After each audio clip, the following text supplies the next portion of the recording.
States.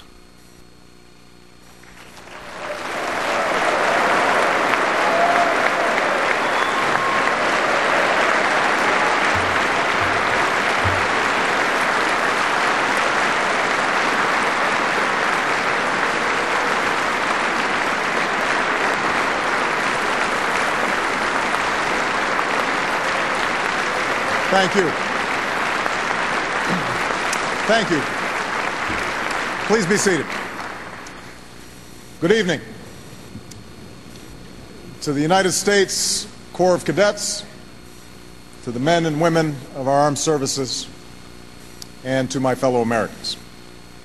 I want to speak to you tonight about our effort in Afghanistan, the nature of our commitment there, the scope of our interests, and the strategy that my administration will pursue to bring this war to a successful conclusion.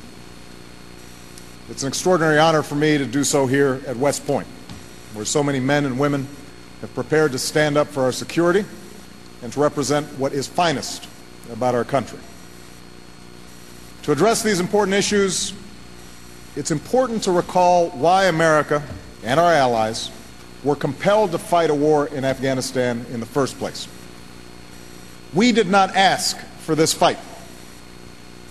On September 11, 2001, 19 men hijacked 4 airplanes and used them to murder nearly 3,000 people. They struck at our military and economic nerve centers. They took the lives of innocent men, women, and children without regard to their faith or race or station. Were it not for the heroic actions of passengers on board one of these flights, they could have also struck at one of the great symbols of our democracy in Washington and killed many more. As we know, these men belonged to Al-Qaeda, a group of extremists who have distorted and defiled Islam, one of the world's great religions, to justify the slaughter of innocents.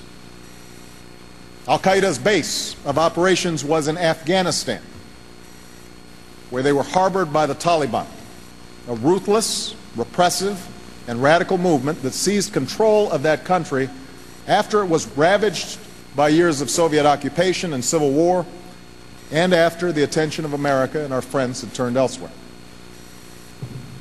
Just days after 9/11, Congress authorized the use of force against Al-Qaeda and those who harbored them, an authorization that continues to this day. The vote in the Senate was 98 to nothing. The vote in the House was 420 to 1.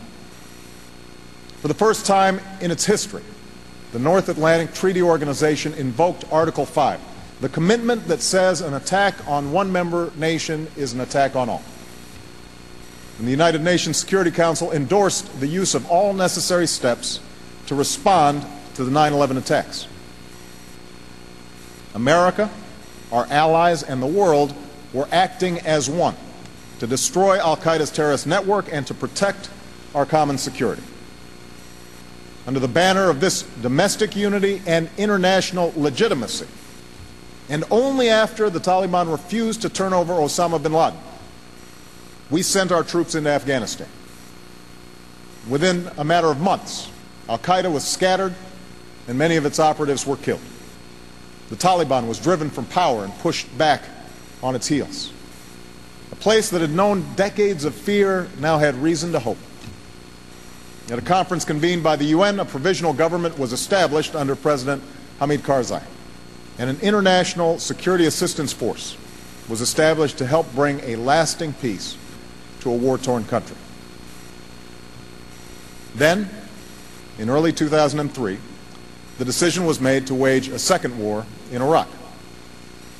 The wrenching debate over the Iraq War is well known and need not be repeated here. It's enough to say that for the next 6 years, the Iraq War drew the dominant share of our troops, our resources, our diplomacy, and our national attention, and that the decision to go into Iraq caused substantial rifts between America and much of the world. Today, after extraordinary costs, we are bringing the Iraq War to a responsible end. We will remove our combat brigades from Iraq by the end of next summer, and all of our troops by the end of 2011. That we are doing so is a testament to the character of the men and women in uniform.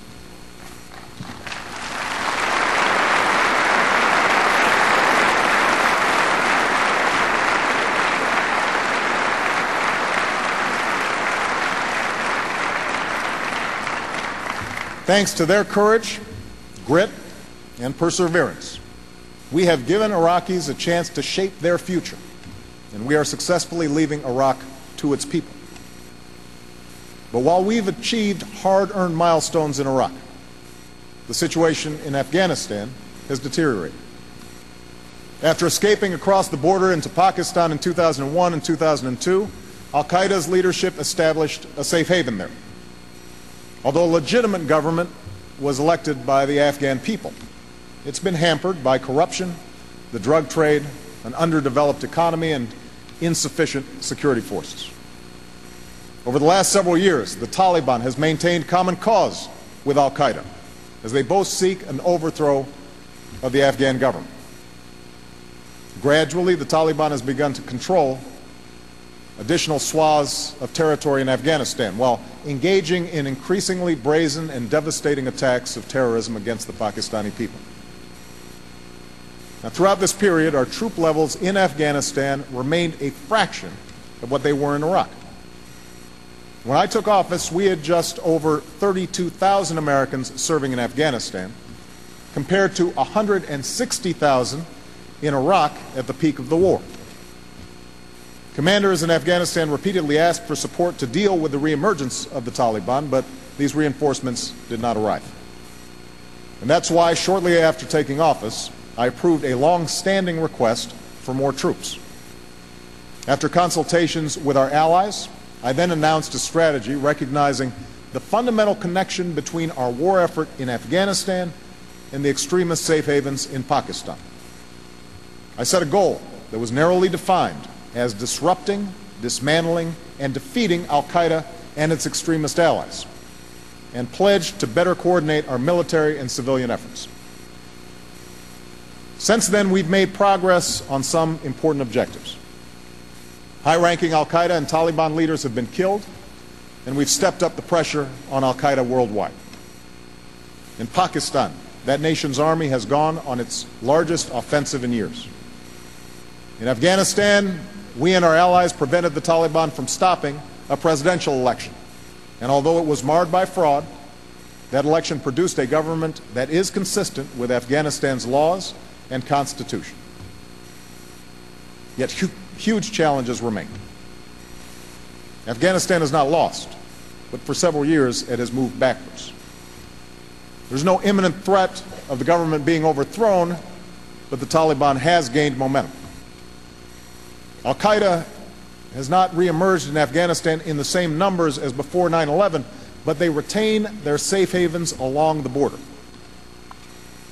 And our forces lack the full support they need to effectively train and partner with Afghan security forces and better secure the population. Our new commander in Afghanistan, General McChrystal, has reported that the security situation is more serious than he anticipated. In short, the status quo is not sustainable. As cadets, you volunteered for service during this time of danger. Some of you fought in Afghanistan. Some of you will deploy there. As your Commander-in-Chief, I owe you a mission that is clearly defined and worthy of your service. And that's why, after the Afghan voting was completed, I insisted on a thorough review of our strategy. Now, let me be clear. There has never been an option before me that called for troop deployments before 2010. So there has been no delay or denial of resources necessary for the conduct of the war during this review period. Instead, the review has allowed me to ask the hard questions and to